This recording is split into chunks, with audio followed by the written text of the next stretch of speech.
Hello and welcome to FinEd, your favorite financial education channel. In this video, we will be discussing endowments, a type of investment that offers tax benefits to investors with relatively high marginal tax rates. We'll be exploring the basic structure of an endowment, its benefits, and how it differs from a unit trust investment. An endowment is an investment with a restricted investment term of a minimum of 5 years. It allows you to make a lump sum investment or recurring contributions, and you can choose to invest in a combination of unit trusts. Depending on the platform you invested on, you can switch freely between these at any point during the investment period. The investment is taxable in the hand of the investment life company.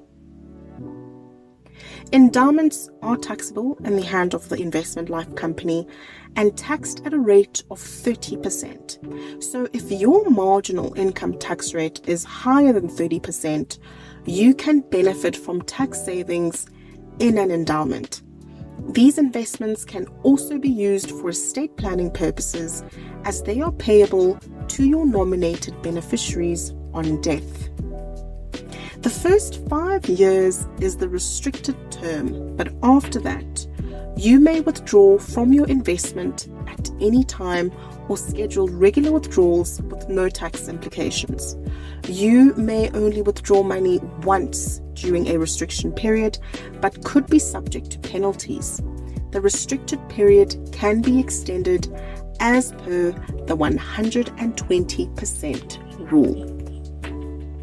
Now, let's understand the 120% rule. The 120% rule is triggered in two scenarios. In the second policy year, if your contributions in the second policy year exceed 120% of the total contributions made in the first policy year, the 120% rule takes effect. In any subsequent policy year, if your contributions in any given policy year exceed 120% of the total contributions made in the higher of the previous two policy years, the 120% rule applies. I know it sounds a bit confusing, but let's illustrate and let's consider an example. Suppose in the first policy year, you contribute 10,000 Rand to your endowment policy. In the second policy year, you then contribute 15,000 Rand. Since your second year contribution, which is 15,000 Rand, exceeds 120% of the first year contribution, 10,000 Rand, which makes it 12,000 Rand. So 120% times 10,000, the 120% rule is triggered. As a result, the restriction period will apply to your policy. Similarly, in the third policy year, let's say you contribute 14,000 Rand. To determine if the 120% rule is triggered, we will compare this third year contribution with the total contributions made in the higher of the previous two policy years. In this case, the higher total contributions are from the second policy year, which is 25,000 Rand. How do we get that? 10,000 plus 15,000. Since 120% of 25,000 is 30,000, 120% times 25,000 is 30,000, and your third year contribution of 14,000 is less than 30,000, the 120% rule does not come into effect. Remember, the restriction period limits your ability to withdraw funds from the policy during the specified period. It's important to be aware of these restrictions and plan accordingly when considering an endowment policy. Endowments allow you to nominate beneficiaries, which means that on your death, the money invested will be payable directly to the beneficiaries, and they are not required to wait for the estate to be wound up. You can also nominate a beneficiary for ownership to inherit the investment and become the new policyholder if you die. No executor fees will be charged on the amount paid out, but it will form part of the estate for the calculation of estate duty.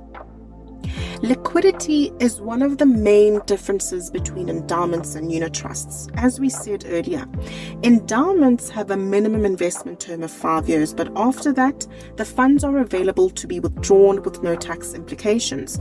On the other hand, unit trusts allow you to withdraw your investment at any stage. And as previously mentioned, endowments offer tax benefits to individuals with the marginal tax rate higher than 30%, whereas unit trusts do not provide any tax benefits. Finally, endowments are beneficial for estate planning purposes, while unit trusts are paid into your estate. There are offshore endowments available that follow the same structure as a local endowment. Upon your death, the investment will be paid to the nominated beneficiary, or they can decide to take ownership.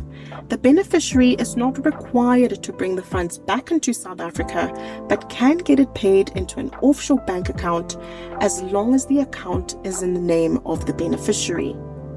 So, if you're an individual who has a marginal tax rate of more than 30%, endowments can be an effective way to reduce your tax liability on the investment growth.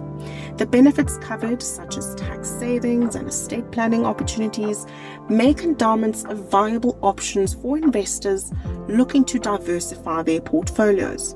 However, it's important to note that endowments have a minimum investment period of at least 5 years and may come with penalties for early withdrawals during the restricted period. If you're considering investing in an endowment, it's important to do your research and speak to a financial advisor to ensure that it aligns with your investment goals and risk profile. As with any investment, there are pros and cons, and it's important to make an informed decision that's right for you.